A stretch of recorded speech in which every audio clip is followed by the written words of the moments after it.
Hello and welcome to this week's episode of Higher or Lower, the show brought to you by SpreadX, Sporting Index and oddschecker, where we look ahead to the weekend's football in the Championship and the Premier League and say if we think the eventual results of the spread betting markets will be higher or lower than the midpoint. I am your host, George Ellick. I'm delighted to be joined by Danny Worth. Danny Worth, my favourite. And Jack Wright. Hi there. Danny. You cannot do this. In fairness, you said it was the one name you didn't like. Yeah, it's the one name. The one variant of Dan. So I'll go for Dan Noodles. Dan Noodles, I like that. Very tasty. Perfect. Okay, well, let's get into it because we've got loads to get through. Kicking off with Friday Night Football in the Championship, Hull hosting Middlesbrough. Sergei Yakurovic's Hull have been the entertainers so far in the Championship. Middlesbrough under new manager Kim Hjelberg got off to a decent start with a 2-1 win last weekend at home to Derby. Total goals is the market here. 2.6 to sell, 2.8 to buy, 2.7 is the midpoint. Are we going higher or are we going lower? 3, 2, 1. Jack. You said it all really there. Oh my goodness. So I did. It's a huge bet. Yeah, I agree. Yeah, although I thought that when Hull played Ipswich a couple of weeks ago, and I got a little bit burnt on that one. Yeah, but yeah, if you want to go historical, you can even go historical, and it supports it. But the current trends with these two teams, these two managers, I know Hjelberg's only just come in, so but his history through this season in Sweden has been exceptional. As far as goals are concerned, Hull games averaging 3.33 this season. 13 of 8 have gone high. 13 of 18. 13 of 8 would be incredible. 13 of 18 have gone higher than this line, averaging 3.22 at home. 6 of 9 have gone higher. It's just how these two sides play football, isn't it? So yeah, I think you don't need to go through the stats really. It's just going to be a very exciting game, open and end to end, full of goals.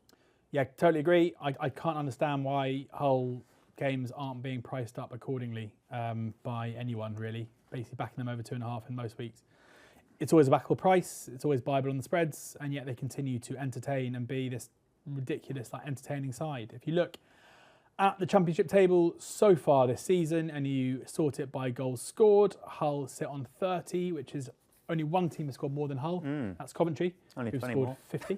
And if you look at the goals against column, only one team has conceded more than Hull, which is Sheffield Wednesday on 36. As you mentioned, Kim Hjelberg comes in from Sweden, who is famous for his kind of De Zerbi style, very expansive, attacking football. You know, I don't understand why this sell price doesn't start with a 3, and therefore it's got to be higher. Yeah. Dan Noodles. Yeah, literally nothing to add other than Hull games, as you both have already said, have lots of goals in, particularly at home. 7 of their last 9 in the league have gone above this, so let's do that again. I think the key process here is that also their expected goals is the worst in the Championship, Yeah. even worse than Sheffield Wednesday, and they've also conceded the most amount of shots in the Championship. When you point that out, Hull fans are not very happy, so I'll RIP your mentions. Right, into the Premier League now, and Aston Villa are suddenly third. Having started the season not particularly well, they're just 6 points off top spot. And who are top? Is it Arsenal? Yeah, so Villa beat Arsenal on Saturday in the early kickoff. They will go within 3 points Wow. of the top of the league. Isn't it? Very crazy. Villa beat Brighton 3-2 at the Amex on Wednesday night, having gone 2-0 down. Arsenal beat, who did they beat? They beat someone 2-0. Brentford. Brentford 2-0. Yeah, Brentford 2-0. Thank you very much. Arsenal, unsurprisingly, are favourites for this one. A 0.6 at the midpoint with Sporting Index. So a sell here is Villa or draw. A buy is an Arsenal win. 3, 2, 1.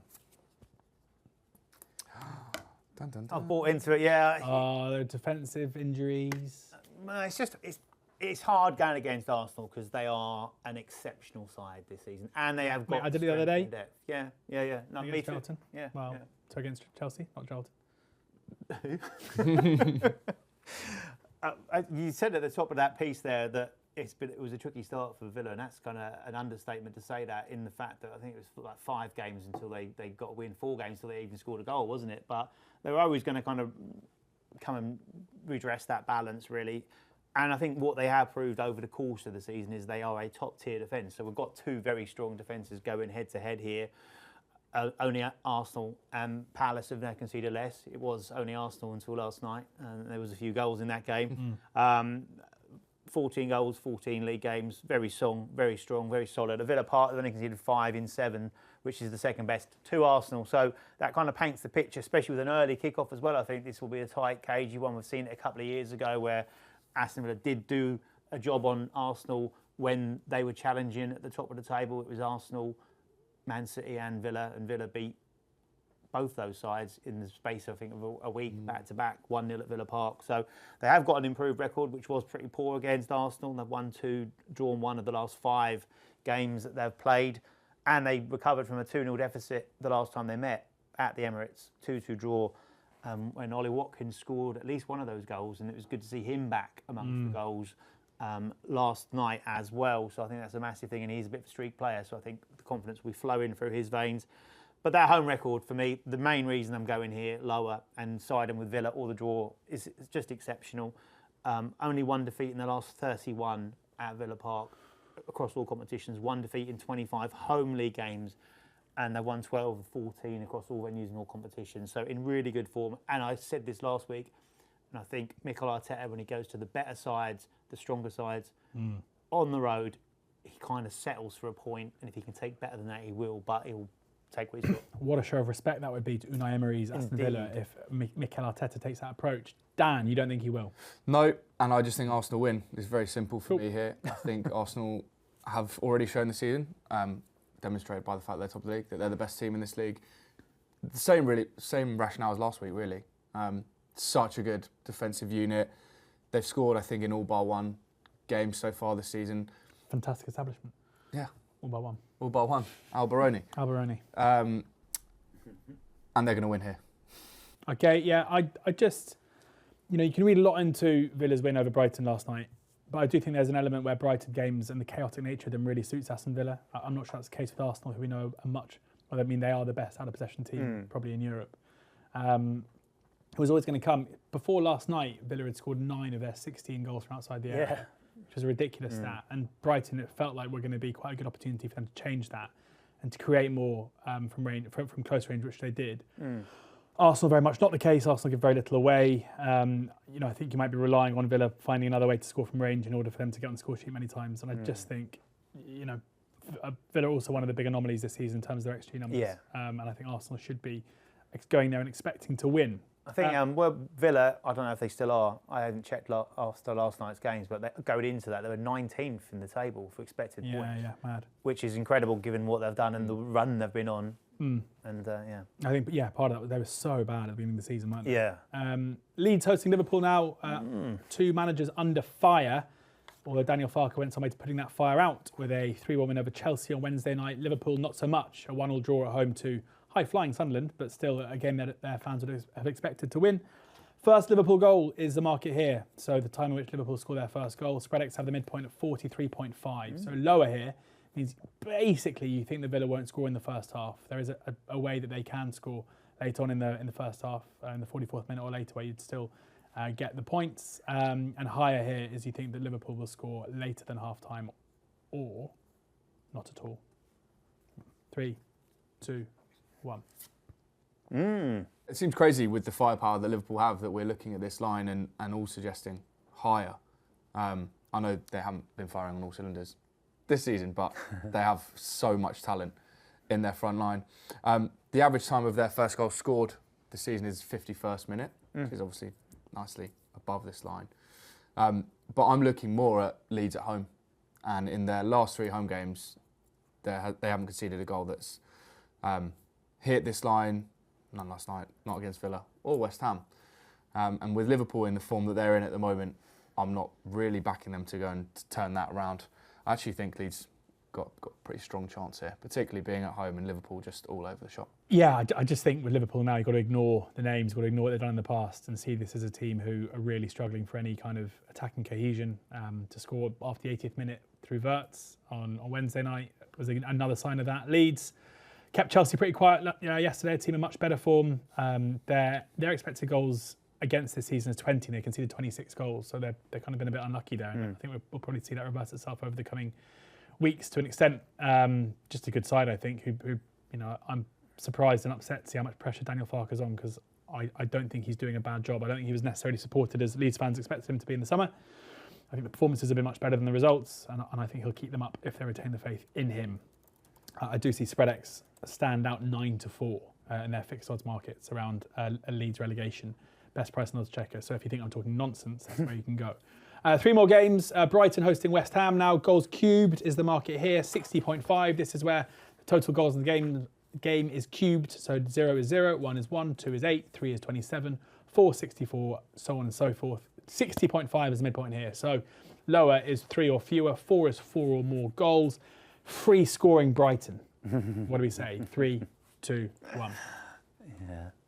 Yeah, I don't know. I'm just basically West Ham and Nuno. I go lower. I'm not gonna. I find it hard to see why any game with that. He's very good at it, but like a man who is defensive minded, especially away from home, is going to look to frustrate and set up to defend. Why this game will go, mad for goals. Like obviously, Brighton are so good going forward. Their games are very exciting. They're not the best at the back, and I get that.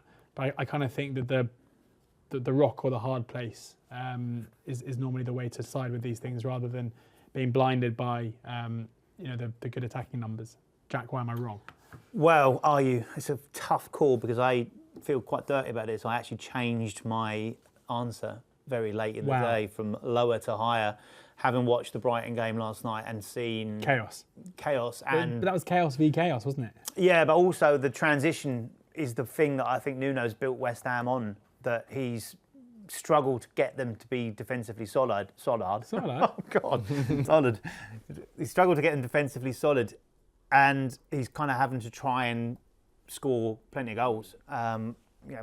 They've improved that over the last couple of games as well. And I think with the likes of Somerville getting his chance in the team being fit now as well, we know what Bowen can bring to the right-hand side. Callum Wilson's come in and been that focal point, and he set them up a bit very much like that Forest side. So I've just gone with the fact that I can't see it being goalless. I think both teams will score, so I'm halfway to where I need to be, and I'll take the chance that it could unravel as the game progresses through. So yeah, I've gone higher. It's a tough call. It's quite a high line. I would normally go lower, but yeah. Okay, 2 more games to cover. Fulham hosting Crystal Palace now. The total goal line here is 2.55, 2.45 to sell, 2.65 to buy. That is with Sporty Index. We're going higher or lower. 3, 2, 1. Yeah, I mean, it's a low line, this, isn't it? It's the Premier League. Hey, have you read my script? Go on. Yeah, I don't like going under 3 goals in the Premier League, do I? Particularly when one team comes off the back of a 9-goal thriller in midweek. Palace score, Fulham score. Oh, that's 2 goals, isn't it? Yeah. If both teams to score already happens.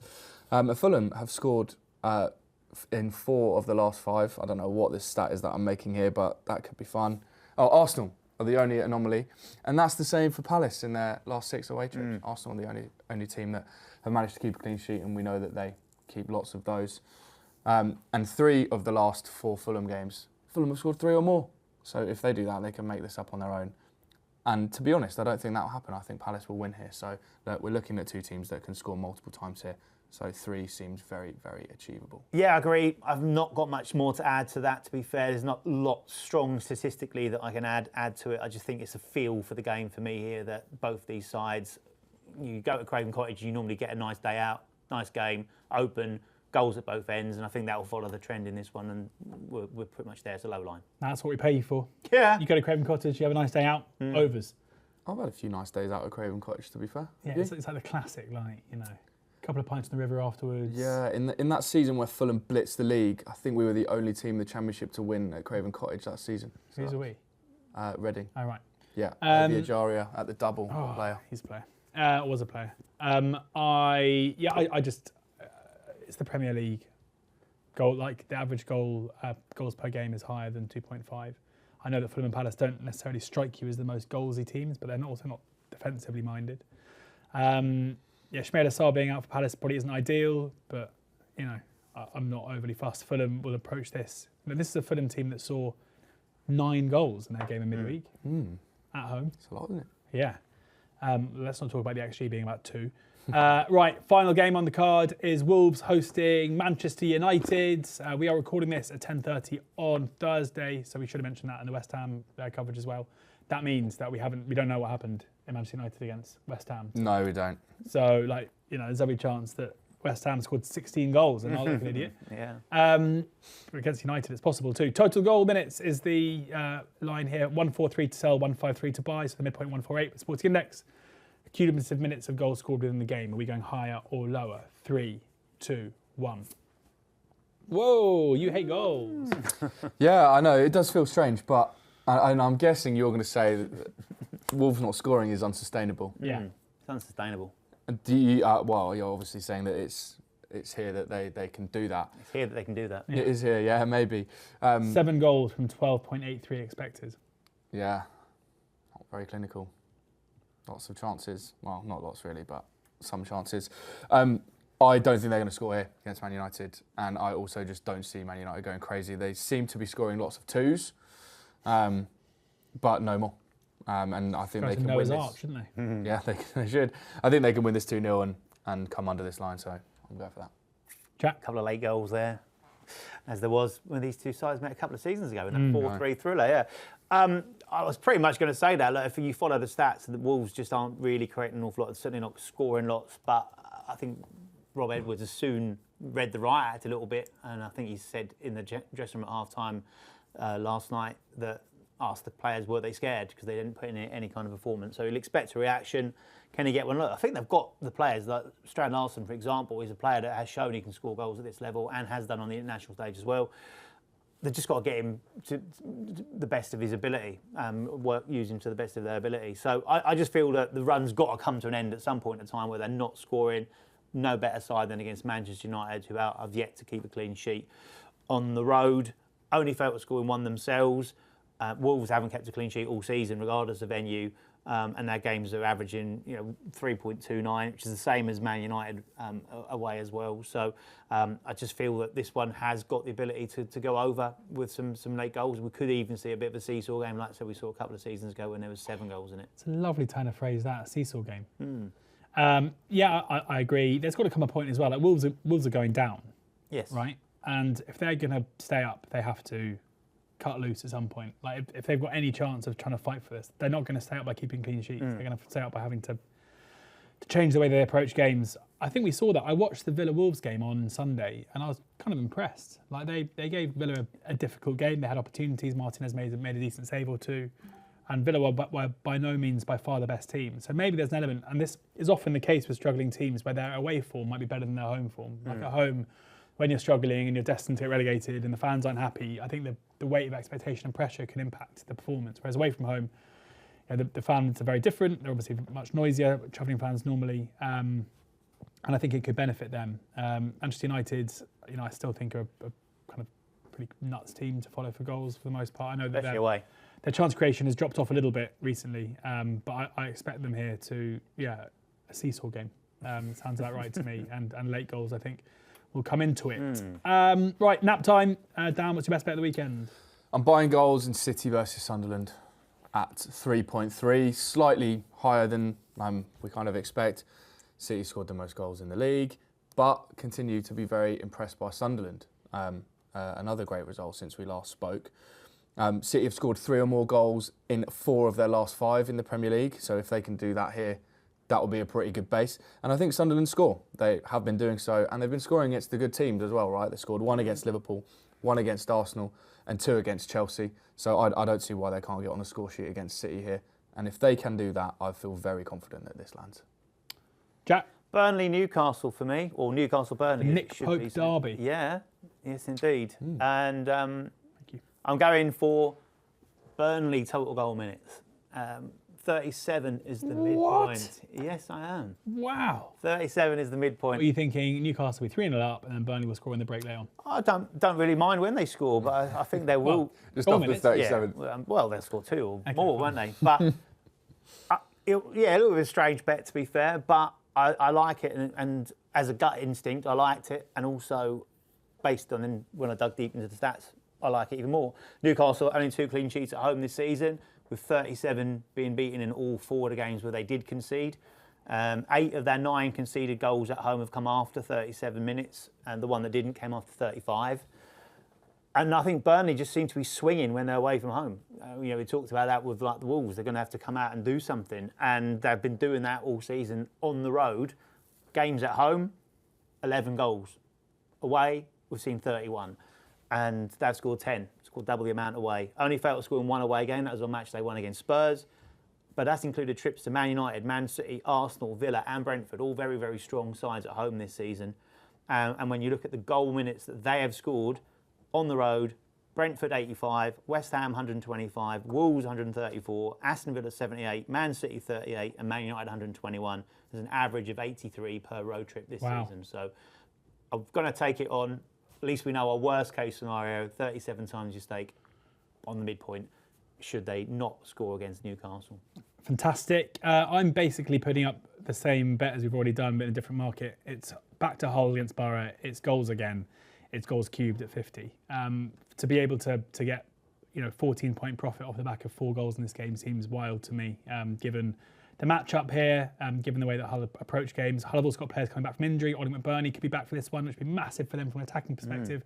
Liam Miller as well could be back too. And as I say, I think we're going to see Borough's, the way they approach games change now that Hellberg's in. So yeah, goals cubed, the midpoint being 46.5. Yeah, that's huge for me. So yeah, that's the way I'm going. And obviously it can spiral crazy if there are 5, 6, 7, 8, 9, 10, 11 goals. Right, there we have it. That's this week's episode of Higher or Lower brought to a close. Thank you very much for taking the time to watch this. If you haven't got a Sporting Index or Spreadex account already, click in the link in the show description. There is a new customer offer there. Make sure you read the T's and C's, and remember that losses can exceed your initial deposit. If you haven't already, make sure you get oddschecker. Go to the oddschecker app or site. All your fixed odds betting needs covered for you there over at oddschecker. Tipsters up there too. Bookie offers, free bets and plenty more. And whoscored.com have you covered for your football stats to inform your betting over the weekend. Thank you to Dan. Thank you very much. Dan Noodles. Thank you to Jack. Thank you, George. Thank you very much. We'll see you again next week. And in the meantime, please ensure that you are gambling responsibly.